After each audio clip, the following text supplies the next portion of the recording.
Hey, y'all, Scott Horton here, and I'm so excited about commodity discs from commoditydiscs.com. They're 1-ounce silver pieces with a QR code engraved on the back side. Scan the code with your phone and get the instant spot price. Commodity discs are paving the way forward for the alternative currency community in America and around the world. The QR code Commodity Disc. Technology has now finally made a real free market silver currency viable. And anyone who donates $100 or more to the Scott Horton Show at scotthorton.org/donate gets one free. That's commoditydiscs.com. All right, you guys. I'm Scott Horton, and this is my show, The Scott Horton Show. And our first guest on the show today is our good friend Sheldon Richman, Vice President of the Future Freedom Foundation and editor of their journal, The Future Freedom. His TGIF today is called The Middle East Harvests Bitter Imperialist Fruit. Indeed. Welcome back to the show. Sheldon, how are you doing? Oh, I hit the wrong damn button. Hey, great article here. I'm going to shut up and let you tell the story. Well, thank you. Yes, it's a story that actually has been told a lot. There are many books and articles that have been written over the years, but I wanted to tie it into what we're witnessing today in Iraq and Syria and the Middle East generally.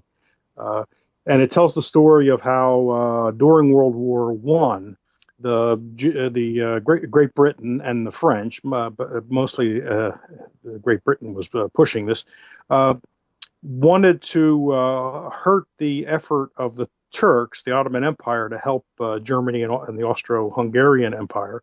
And so they went to the Arabs. The Ottoman Empire ruled the Arab world in those days. The Arabs weren't necessarily happy about that, but the British went to them, or went to their leaders, people who were regarded as leaders, and said, we'll make a deal with you. If you revolt against the Turks, we will make sure you have independence at the end of the war. And they made a few exceptions. There were some areas of what is today Lebanon, they said the French had an interest in, and the English had an interest in Baghdad, actually, and Basra in southern Iraq. But they said generally the rest of it will be yours to govern, and we'll just leave you alone.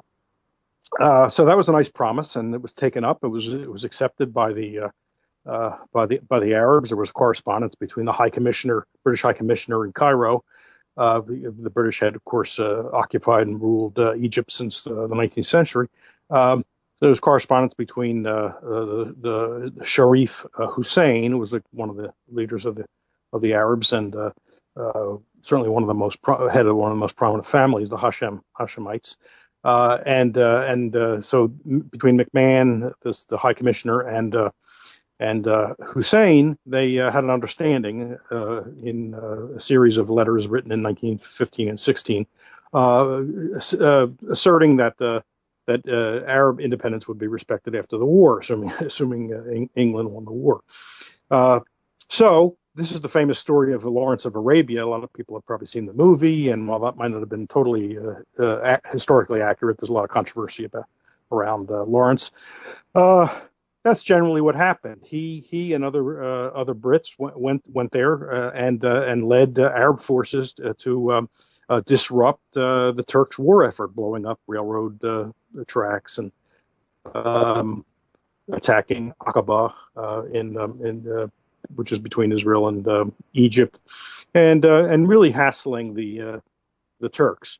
But the key thing here is the British never had any intention of keeping its promise to the Arabs. And around this same time, 1916, the English and the French, along with the Russians at the time, still ruled by the Tsar, were negotiating an agreement about how they would divvy up the Middle East after the war. This is known as the famous Sykes-Picot agreement. Mark Sykes and a friend of, I forget his name, Francois-Georges Picot, British diplomats and so-called experts on the Middle East, sat down and basically carved things up.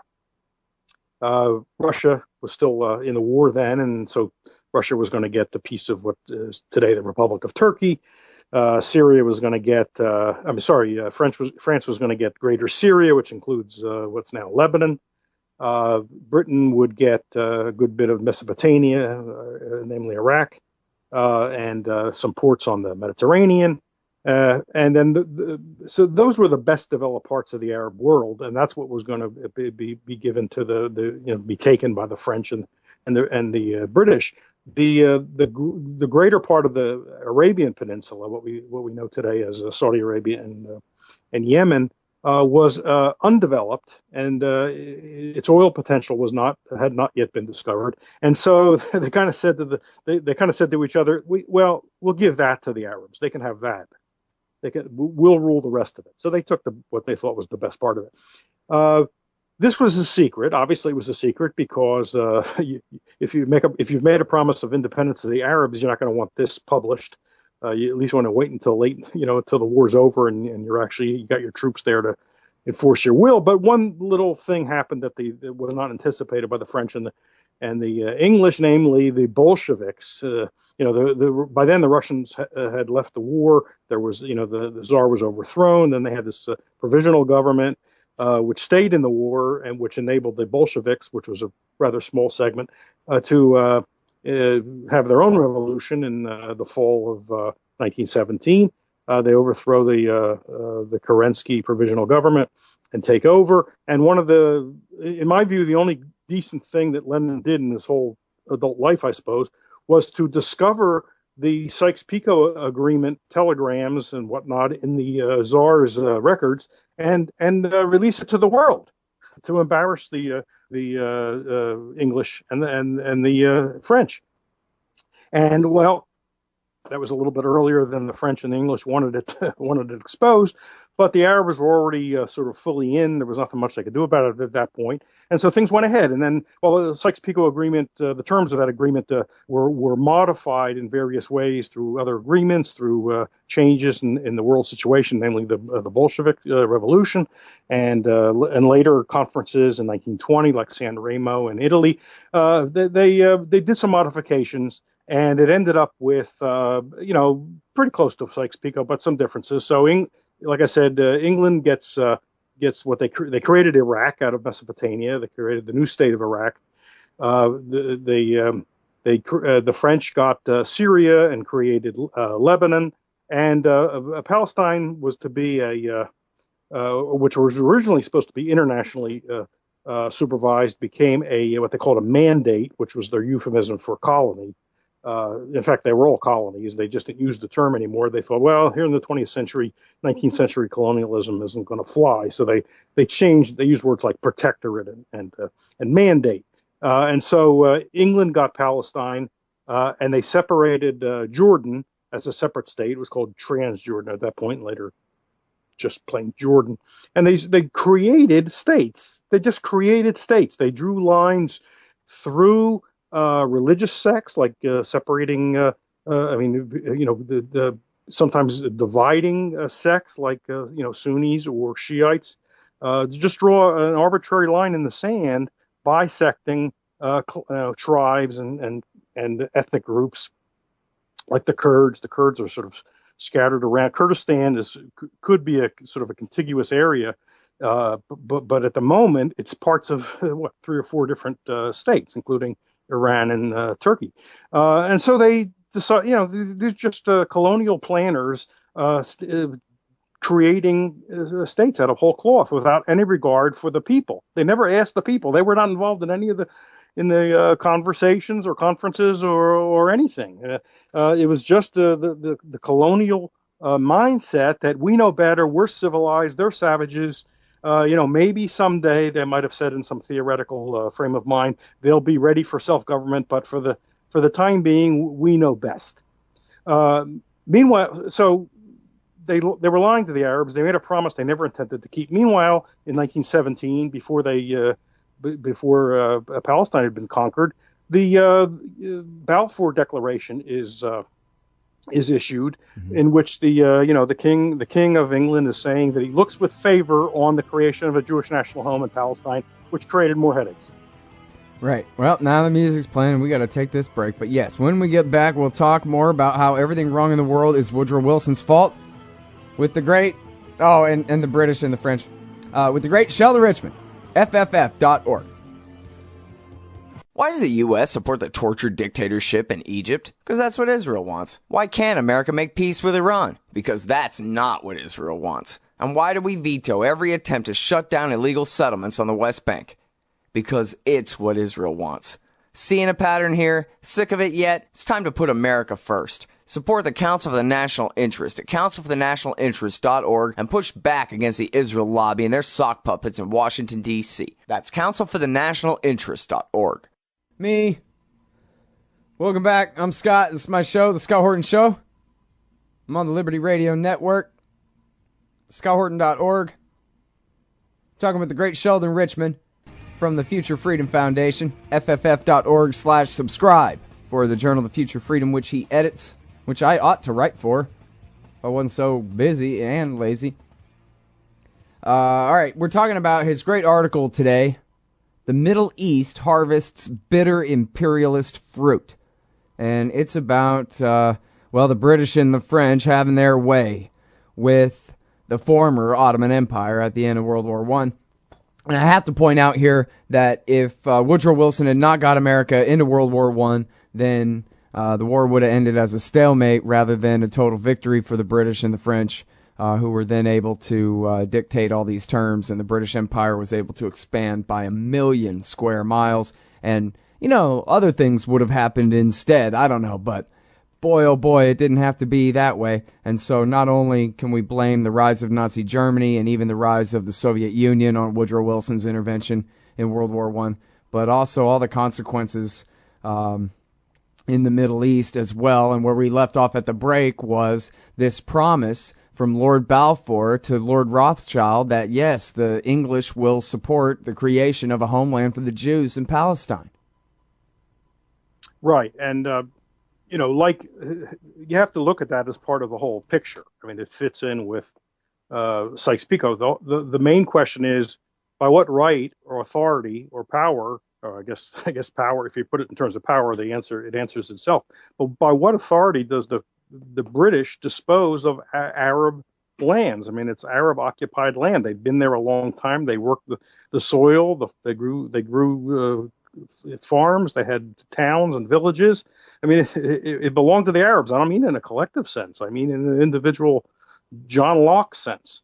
By what right does the English say, or the British say, we're going to create states here, we're going to put, you as on the throne of one country and you on the throne of another country? I mean, that's what they did. They picked out members of the Hashemite family and said, okay, you're the king of Iraq and you're the king of Jordan. And then they said to the Zionist movement, they didn't get very specific at this point. They said, we look with favor on the formation of a national home for the Jewish people, and we'll do everything possible to bring it about. And then they throw in like boilerplate. And by the way, nothing about this is to prejudice the rights of the other people there. I like how they refer to the Arabs, the other people there. There were at least 85% of the population of Palestine. And they threw in and Jews in other countries. And the reason they threw that in was because the Zionist movement had been going on for since the end of the 19th century, and most Jews opposed Zionism. They thought it was a crazy idea. Nobody wanted to go live in the desert or live in Palestine, and so they were making it clear that they feared that their rights in wherever they were now living, like America or other places, would be jeopardized if Palestine was seen to be the official national home of the Jews, because you have questions then of dual loyalty and stuff like that, and they were very nervous about it. Most Jews were not Zionists. That comes later. That comes after World War II. So I think that's why that line ends up in there. But the general point is why, how dared the British and French decide what to do with this land? They didn't live there. It wasn't theirs. They had no authority. They only had their imperial claim, which was the result of military might. And I think decent people will say that's wrong. And it has now bequeathed to us all of these issues. What ISIS and others are doing is, in a way, erasing Sykes-Picot and the San Remo conference and all this other stuff. They're trying to undo this. It's a terrible thing now because it's happening by violence, but we shouldn't be surprised because see what happened. Look, here's the thing. Here's the broadest point of all. the Arabs and the Muslims in that part of the world, they have their they obviously have sectarian differences. They have other differences, ethnic and whatnot, because Iranians are Persians, they're not Arabs. All that stuff needed to be worked out without foreign intervention. Look, the Christian world had vicious wars, right, in the what is it, 16th and 17th centuries. Terrible, terrible wars, 30 years war, of warfare. They didn't have outside intervention. They figured things out, and they finally put that stuff aside, and they try to work things out. And that's what needed. That's what the Islamic world needed, but was never allowed because of Western intervention, which began, like I said, in World War I and has never stopped. Well, I like how you say that too, because it's not necessarily implied that you would really certainly have a separate sovereignty for Mosul, Baghdad, and Basra necessarily. Those were the districts under the Ottomans. I've seen a map of, the Levant and Mesopotamia and Arabia that show all the different, what would presumably sort of kind of be the borders. And I don't mean drawn by, Zionists trying to destroy all their Arab enemies. I don't mean those maps, but I mean maps that are more like just, I don't know the term for it, ethnocartographic or whatever the hell, about which sects live here, there, and the other places, all through Lebanon and Syria and Iraq. And that's not necessarily, again, where national sovereignties and borders would be drawn, but it does go to show that, how arbitrary it is when the British and the French come in and draw their borders. And really, that's the curse of much of South Asia and all of Africa, even to this day, right? Well, they drew it for their convenience. I'm not saying it all would have been peaceful if the West had stayed out. I'm not saying everything would have been peaceful. They would have sat down and talked it all out. I'm not saying that. And it wasn't true of the Christian world in Europe. It wasn't peaceful. What I'm saying is it would have been more organic and spontaneous. And I think eventually they would have realized violence is not the way to settle things. Much better to not be each other's throats. Let's live peacefully, but let's also not shove our religion down the throats of people who don't accept our particular approach to it. They would have eventually discovered that. But what outside intervention does is it radicalizes things, and it gives an advantage to the most extreme, violence minded people.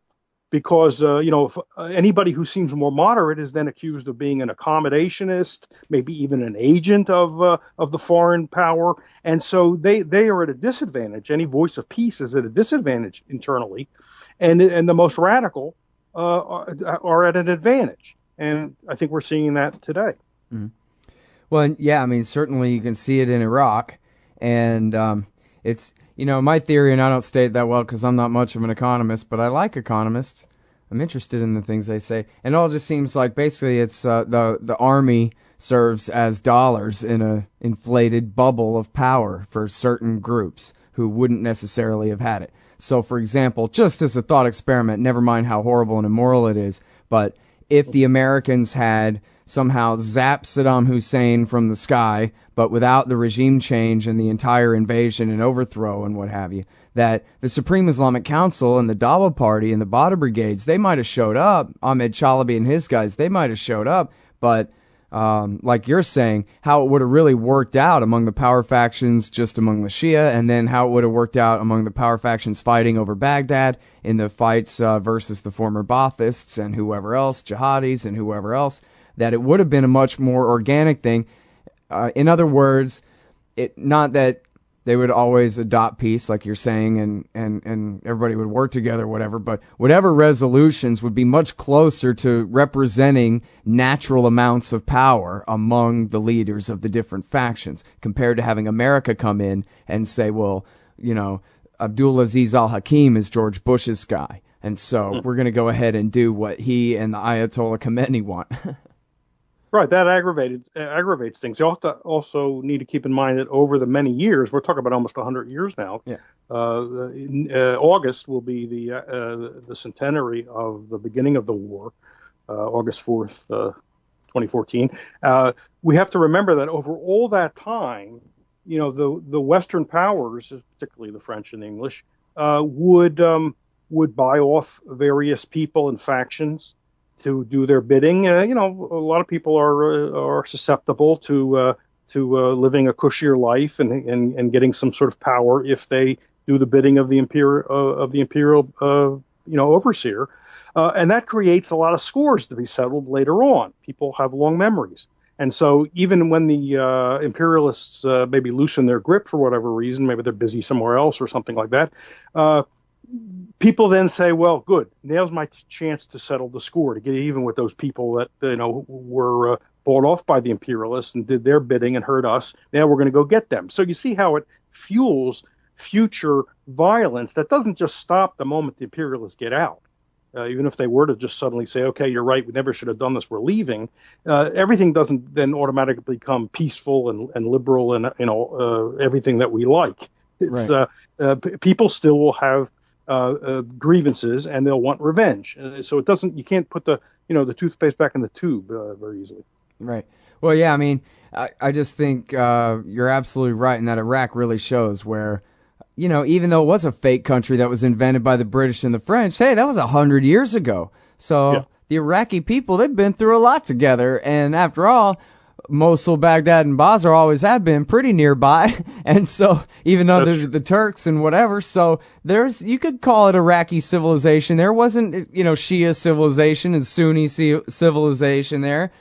Maybe there's a little bit more discrepancy when it comes to the Kurds kind of having more of their own thing going on in the north. But, and in certain parts of the country, you might have had the percentages a bit different. But it was really the foreign policy of the American occupation that did more than anything to drive the Iraqi people apart. You know what I mean? Even though the foreign-backed dictatorship under Saddam Hussein, the minority dictatorship, it was a minority dictatorship. I mean, there were Shiites in the Ba'ath Party, but it was dominated by the Sunnis and all that. But the people in general were, have much better attitudes. I don't know, did you see the thing on Twitter where the husband's sign says, I'm a Shia, and the wife's sign says, I am a Sunni, and the baby's sign says, I am sushi? Yes, I did see that. So you make a very important point. After 100 years, you can't just say, oh, let's go back to the way it was before the original intervention, because you're right, a lot has changed, and you're right, even an artificial state some sort of nationalism will be developed over 100 years. It's definitely true, and things that you've pointed out, and guests of yours have pointed out, the Shiites in Iraq, lots of the Shiites in Iraq are not terribly fond of Iran, because there are other reasons. They're nationalists. Mm-hmm. They're also Arabs, and the Iranians are not. And so that doesn't mean just because they're Shiite that they want the Iranians to march in and run things either. Right. So you can't just say, well, let's go back to before Sykes-Picot. No, that would be wiping out almost 100 years of events and new generations and thinking is spontaneously emerges under the new conditions. So there's no way you can say, well, let's restore the conditions. That's impossible, and it would be a disaster to try to do it. Right. Well, and I don't know exactly how deliberate it was, in driving the wedge in there under the occupation, but the El Salvador option was adopted just under the name of, well, here we got the Bada Brigade is ready to fight already, and they know who the leaders of the Sunni-based insurgency are, who have everything to lose, obviously, if they lose Baghdad and lose their privileged status in controlling the government. And but so these Bada Brigade guys can really help us hunt them down.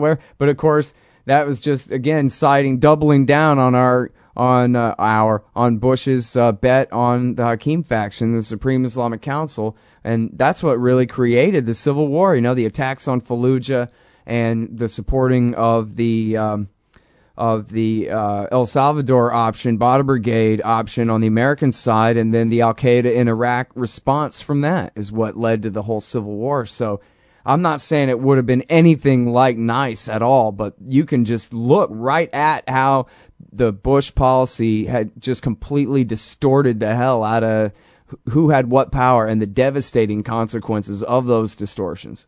There's just no doubt about it. So, in other words, your theory proven all the way up to the present day. Well, I think that's right. I mean, I'd hardly originated the theory, but lots of people have been writing about this, but unfortunately, they're never the most prominent voices. And the imperial mindset, even if it's even though it changes the language, changes the terms, so always seems to be dominant. I don't know why, because people expect the government to be active. I mean, everybody's looking to Obama, saying, okay, what are we going to do about this? Well, why do we have to do anything about it? I mean, we helped cause this. We really can't make things better there, because bombs aren't going to make things better, and meddling in their politics is also not going to make things better. All right. Well, thank you very much for your time. It's great to talk to you as always, Sheldon. My pleasure. Thanks, Scott. Appreciate it. Everybody, that's the great Sheldon Richman. He's at fff.org, fff.org/subscribe for the future of freedom. And in just a second, FFF President Jacob Hornberger. Man, you need some Liberty stickers for the back of your truck. At LibertyStickers.com, they've got great state hate, like Pearl Harbor was an inside job. The Democrats want your guns. U.S. Army, die for Israel. Police brutality, not just for black people anymore. And government school, why you and your kids are so stupid. Check out these and 1,000 other great ones at LibertyStickers.com. And of course, they'll take care of all your custom printing for your band or your business at TheBumperSticker.com. That's LibertyStickers.com. Everyone else's stickers suck. Hey, y'all, Scott here for Liberty.me, the brand new social network and community-based publishing platform for the liberty-minded. Liberty.me combines the best of social media technology all in one place and features nightly classes, guides, events, publishing, and so much more. Sign up now and you get the first 30 days free. And if you click through the link in the right margin at scotthorton.org or use the promo code SCOTT when you sign up, you'll save $5 per month for life. That's more than a third off the regular price. And hey, once you sign up, add me as a friend on there at scotthorton.liberty.me. Be free. Liberty.me. Hey, you own a business? Maybe we should consider advertising on the show. See if we can make a little bit of money. My email address is scott@scotthorton.org. Hey, y'all, Scott Horton here for wallstreetwindow.com. Mike Swanson knows his stuff. He made a killing running his own hedge fund and always gets out of the stock market before the government-generated bubbles pop, which is, by the way, what he's doing right now, selling all his stocks and betting on gold and commodities. Sign up at wallstreetwindow.com and get real-time updates from Mike on all his market moves. It's hard to know how to protect your savings and earn a good return in an economy like this. Mike Swanson can help. Follow along on paper and see for yourself. wallstreetwindow.com.